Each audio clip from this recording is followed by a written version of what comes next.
Hi, I'm Kent. In this video, we're going to iterate on my two-part sphere mold and make some improvements. As a quick recap, I've been working on my mold system called Shapecast. The idea is you can draw a profile of the outside of your pot, and then the software goes and creates everything you need to go ahead and create a plaster mold. In particular, it creates a bunch of 3D models that you can just fill with plaster and create your slip casting molds with. Lots of you have been playing with it, and it's cool to see everyone using it. And if you're interested in trying it out, there's a link in the description. One of the limitations of Shapecast right now is that it only really supports one-part molds. So it supports molds like this.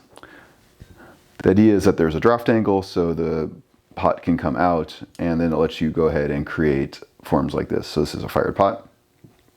So that's great. It definitely lets us very easily create these plaster molds, and I've made several of them at this point. However, I've started thinking about two-part molds, and that's what I did in the last video. The insight was I don't need the slip well. I want these faces here at the top of the pots to mate for each other, and then the piece that's on the top needs a hole in it so I can pour the slip in. So I showed you how you can do this yourself by making some modifications to the STLs that are generated. I went ahead and made some small modifications to Shapecast so I could test things out myself, and that resulted in this plaster form here. So here's the bottom half of the mold, and then the top half, and these sit together. Again, there's no slip well. These faces are flat and made against each other.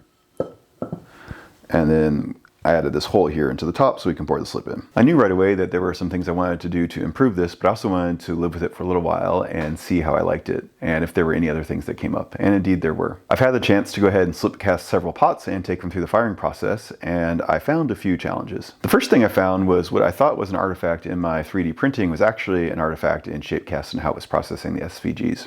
So if you look very closely, you'll see some banding here in my mold. And this became rather obvious when it was a sphere and it was supposed to be smooth. I thought this was actually an issue with my 3D printer, but it turns out that's not the case. One of the libraries I was using that Shapecast depends upon was basically processing the SVG in a relatively low resolution way. So it was segmenting the SVG and creating these little flat areas. With the filler primer, I was able to smooth those out a little bit, but the artifacts remained.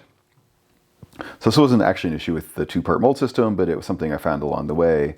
And I've since gone and updated this. So now I'm processing this at a much higher resolution, and curves that should be smooth in the Z-axis are actually smooth now. The results in larger STL files, but I don't think that will be much of an issue for anyone. So that was the first thing I found, and I went ahead and pushed this change into Shapecast. So if you've been trying to get curves and they haven't been quite as curvy as you want, they should be much more so now. So I've actually reprinted the mold, and I'll talk about that more in a second, but you can see that this one here is much more smooth. You don't see that banding anymore. So that definitely did work. Here you can see it up close. Next, let's go ahead and look at some of the pots I made. So here are two that I slip cast, and these actually went through my bisque firing. And when I initially looked at them, I thought they were great. Overall, the form looks good. You are still seeing some of the banding in the pot itself, but as I mentioned, I fixed that already. However, upon closer examination, there were some problems. So if you look really close, there is a bunch of hairline fractures. I only see them towards the bottom here. So there's some here in the side. There's some here in the foot itself, and it goes around. And likewise on the inside of the foot. So, and here's another one. So that's not good. And it wasn't just the one, the other one has basically the same issues. So there's a fracture here around the outside, another one going down into the foot, one here, etc. So that was a bit of a surprise. I haven't had this issue before with my pots. I was thinking about this a little bit, and I think this may, at least in part, be due to how these pots dried. So when I slip cast these pots, it actually got pretty warm here, and therefore the pots dried out much faster than I was expecting.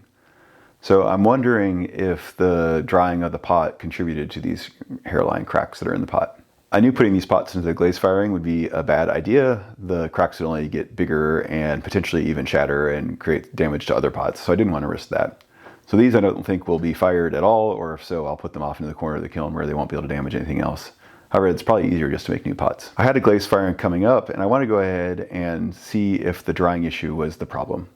So I went ahead and slip cast a few more, and I decided I would go ahead and go from raw clay to final glaze firing and just leave them unglazed. I'd have raw clay as the final pots. So I've done this several times, and here are a couple examples of my other forms, and overall it winds up with a pretty cool effect. kind of this matte surface finish. So I was going to go ahead and do that with my spheres. So I slip cast a couple more, and then I lightly covered them with plastic so they dried out much more slowly, and moved them around, and I think I solved that problem. I don't think they dried out too quickly this time. I went ahead and loaded my glaze kiln and put the spheres in, and again, at first glance, things looked great. Here are the two pots I made. Again, some of the banding still present, which we've talked about. This one I trimmed the opening a little bit larger. And they looked really cool. The surface finish is pretty good. I could probably sand it a little bit more with my diamond sanding pad and smooth it out a little bit. But upon closer inspection, these also had problems in the foot. So if we look really closely, there's a hairline fracture here where the foot and the sphere meet on the outside. And again, another one here on the inside. And that's my maker's mark. And it wasn't just the one, the other had exactly the same problem. So here it is on the inside and somewhere on the outside. Yeah, there's a small one right here. It's not quite as bad on the outside of this one. So that was a bit of a bummer.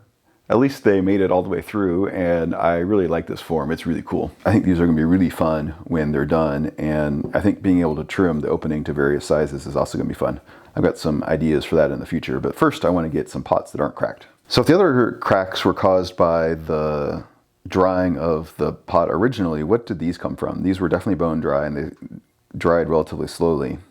Well, I think the answer is actually, it's the shape of the pot itself. There's a relatively steep angle here between the foot and the sphere part. That's particularly true on the inside, but it's also true on the outside. There's this hard corner here.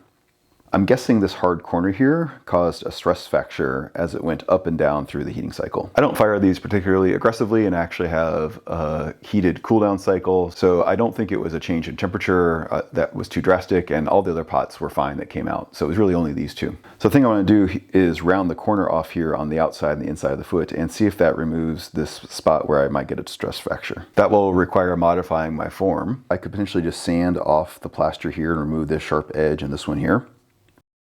However, since I have this banding effect in the plaster as well, I decided I would go ahead and reprint the molds so I could have a new form to start with. My only other idea for the source of this crack is the thickness of the plaster. So the way this foot is formed, it's relatively narrow, and basically this bottom part here is being cast solid. So I don't know if you can see very well down in here, but you can see there's a little bit of a ring from the foot itself, but it doesn't follow the exact contour. So that means there is more clay right here. If in adding this radius right here to the pot and the new form doesn't fix it, then I will probably have to do a more significant redesign and make this part bigger and see if that addresses the issue. But fingers crossed that I got it this time. So here are the new intermold pieces, and I already pointed out that this is much more smooth. I did a little bit of light sanding here to smooth out some of the nubs. I'm gonna prime it in a minute, but straight off the printer, it's looking good. And I made a 2mm diameter circle, and in the SVG file basically use that as a guide to round over this corner here and the one on the inside. If we compare these two, this one doesn't have that sharp corner anymore. I think that's still in keeping with the design, and if I glaze these, you probably won't ever know the difference, or if I didn't point it out, you probably would notice the difference. So hopefully that fixes the problem. So those are two changes I made. There's actually one more if you've been looking closely, you might have noticed. So the top of the mold is also slightly different. So this one here, I had a bevel going in and then the riser coming out. And that creates a little slip well here on the inside and then a hole here to be able to pour the slip in. I went ahead and changed that up. This sloping region here, I actually copied from Heath Ceramics. So I did a factory tour earlier in this year and I took a bunch of pictures with their process and their molds. And I noticed that on their two-piece molds that they make somewhat similar to this, that the top mold has this recessed area that's angled that's not actually part of the pot. In retrospect, I think a lot of their sloped areas here were much bigger, so it holds a bigger amount of slip.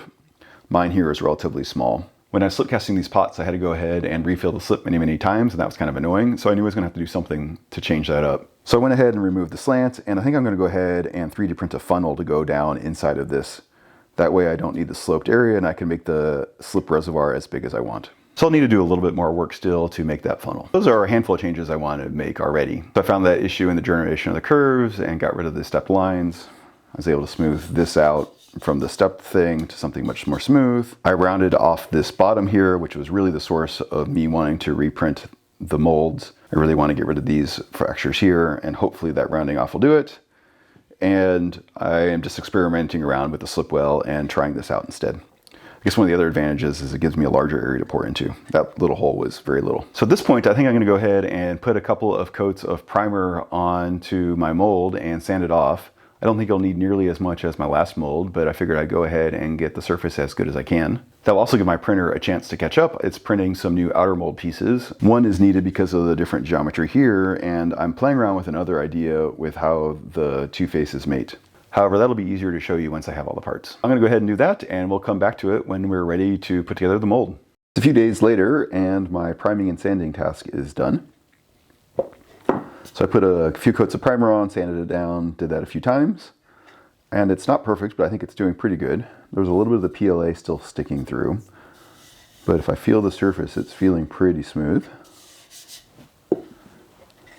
And the same for the bottom half of the mold. I think we're in good shape there. And my printer has been humming away, and it finally printed out the rest of the mold pieces that we need. So first up, the bottom half of the mold. It is almost exactly the same as the original.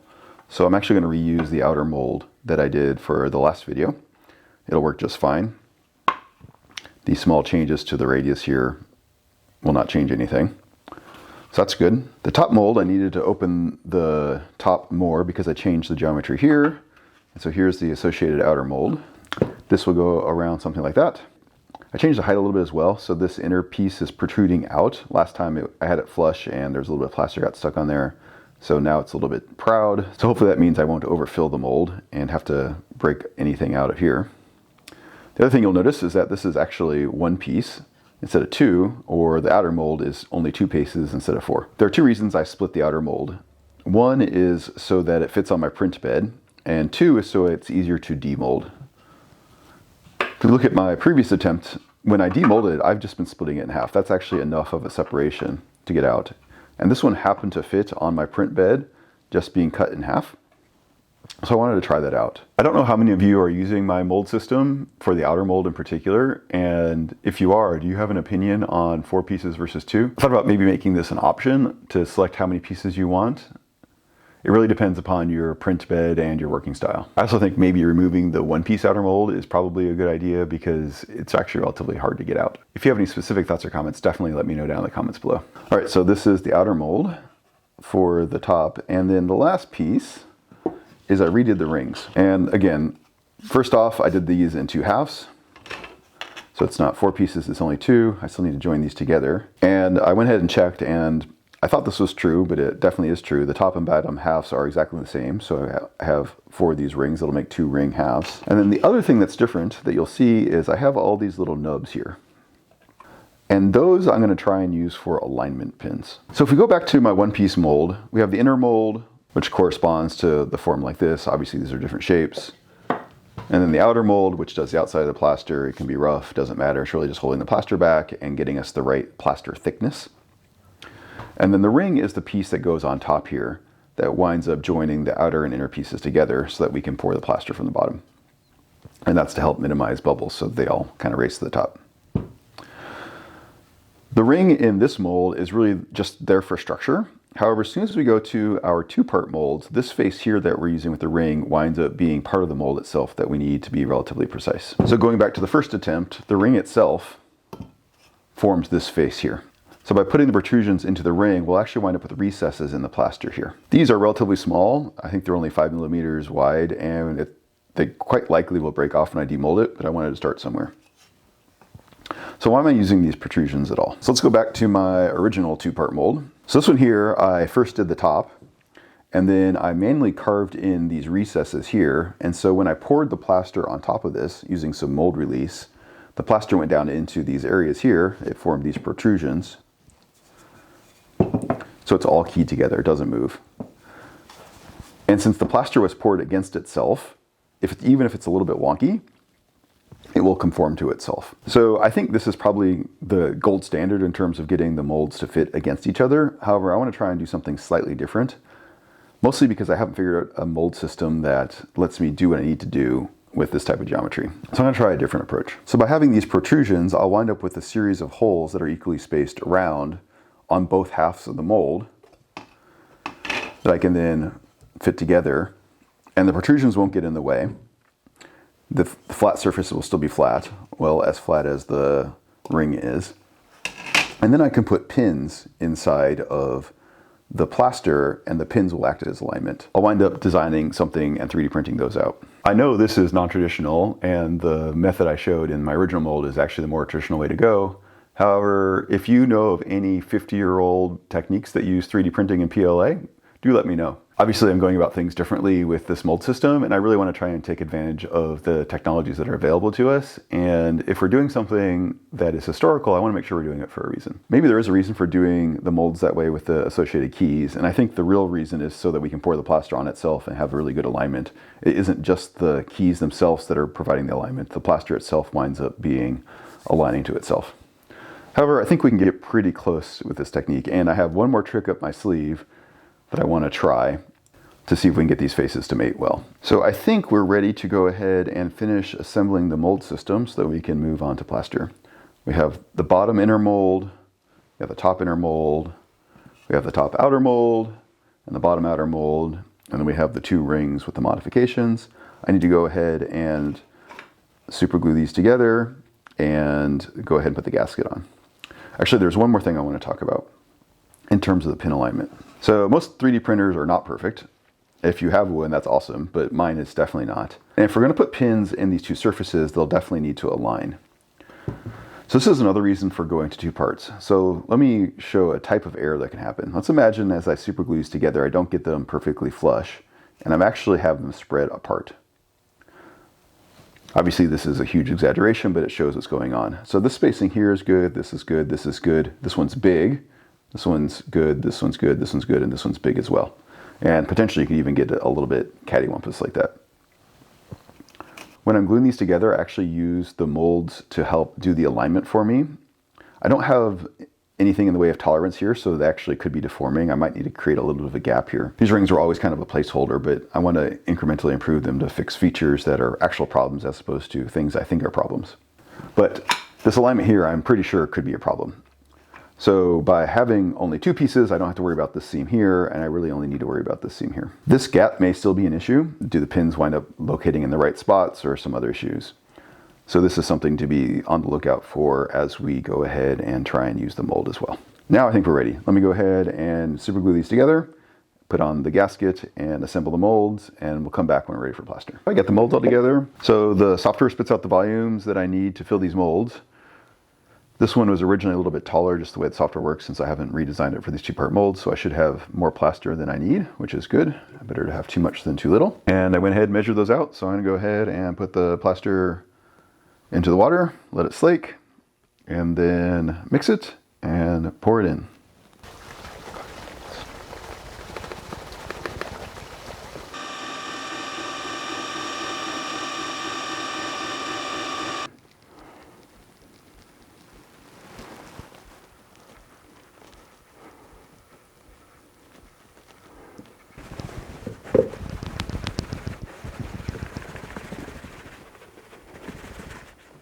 So I had a bit of a plaster disaster. Well, luckily it didn't leak, but clearly my molds didn't fill.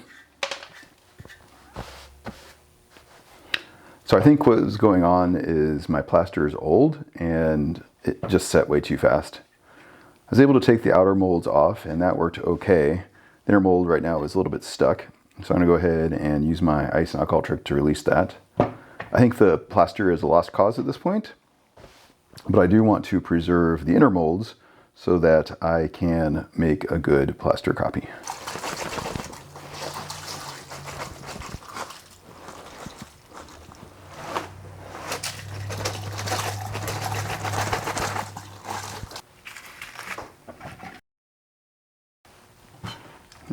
All right, there's the inner molds. They're looking pretty good, so I just need to dry these off and clean them up, and I should be able to use them again. There are surprisingly few bubbles on the inside of this, actually. I was expecting it to be way worse.